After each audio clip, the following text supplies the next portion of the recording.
Bonjour à vous tous. Alors aujourd'hui, je vais vous montrer comment faire une recherche dichotomique. Alors une recherche dichotomique nécessite un tableau qui est trié. Donc j'ai des valeurs qui sont déjà triées du plus petit au plus grand, donc de moins 123 ici jusqu'à 998. Et j'ai un tableau de 25 valeurs.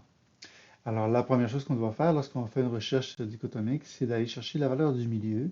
Alors ce que je vais faire, c'est 25, le nombre de valeurs que j'ai, divisé par 2, ce qui donne 12,5. Mais je prends la valeur entière puisque les cases d'un tableau sont désignées par les valeurs entières. Donc, je prendrai la valeur de la 12e case et donc j'aurai la valeur 57. Alors, moi, si je recherche par exemple moins 123, alors 57 est plus grand que 120, moins 123. Je vais donc aller chercher la valeur du milieu. Alors, ce que je vais faire, je vais prendre 12 divisé par 2, ce qui me donne 6. Je vais donc aller prendre la valeur de la case pointée par 6 et j'obtiens 3. Est-ce que 3 est plus grand que moins 123? C'est le cas. Je vais donc prendre la moitié de 6 et la moitié de 6 correspond à 3. Je vais donc aller chercher ici 3. Est-ce que 3, le contenu moins 6 est plus grand que moins 123? Non. Excusez, oui. Je vais donc aller chercher la moitié. Donc 3 divisé par 2 me donne 1,5, mais je prends la valeur entière, donc 1. Et j'ai ici moins 43. Moins 43 est plus grande que moins 123. Je vais donc prendre la moitié, ce qui va me donner 0,5.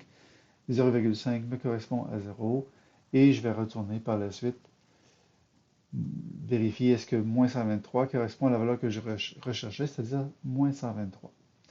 Donc c'est ce qu'on se trouve à faire lorsqu'on fait une recherche dichotomique, c'est-à-dire qu'on part du milieu et on compare toujours par la suite pour aller chercher la valeur du milieu pour optimiser la recherche.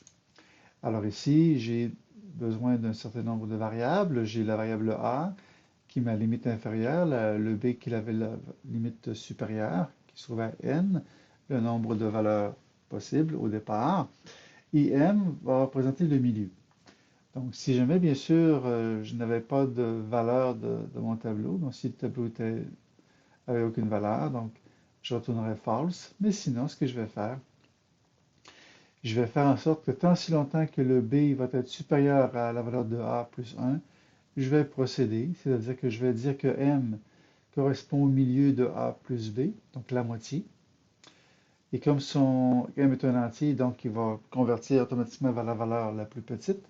Donc si par exemple j'ai 12,5, alors 12,5 il va prendre 12 comme valeur entière. Puis par la suite, ce que je vais vérifier, donc est-ce que la valeur de la case est plus grande que la valeur recherchée? Si tel est le cas, je vais donc dire que B vaut maintenant M. Donc j'ai réduit du côté gauche, alors que si jamais ce n'était pas le cas, donc je vais dire que A est égal à M, donc je vais éliminer la partie de gauche pour me concentrer sur la partie de droite par rapport au milieu que je suis en train de traiter.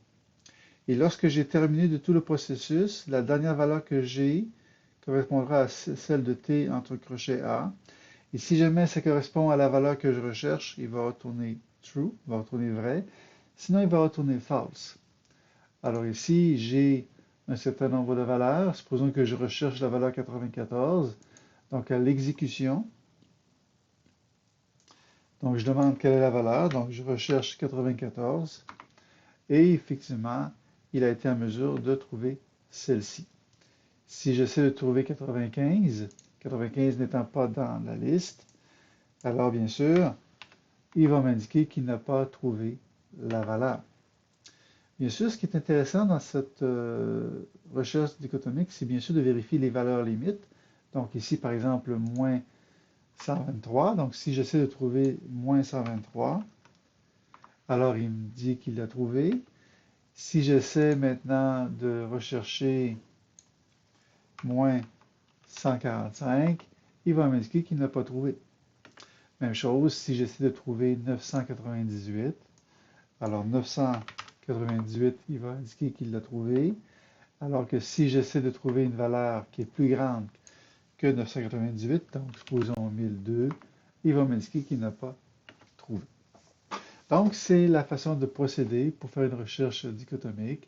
Alors j'ai ici ma fonction, donc il va retrouver une valeur booléenne, vrai ou faux. Il va recevoir le tableau ainsi que la valeur recherchée. Et puis la façon de procéder. Donc je vais tourner en boucle à partir du milieu à chaque fois. Et en bout de ligne, à la toute fin, si j'ai trouvé la valeur, ben, il va me retourner true, sinon il va me retourner false.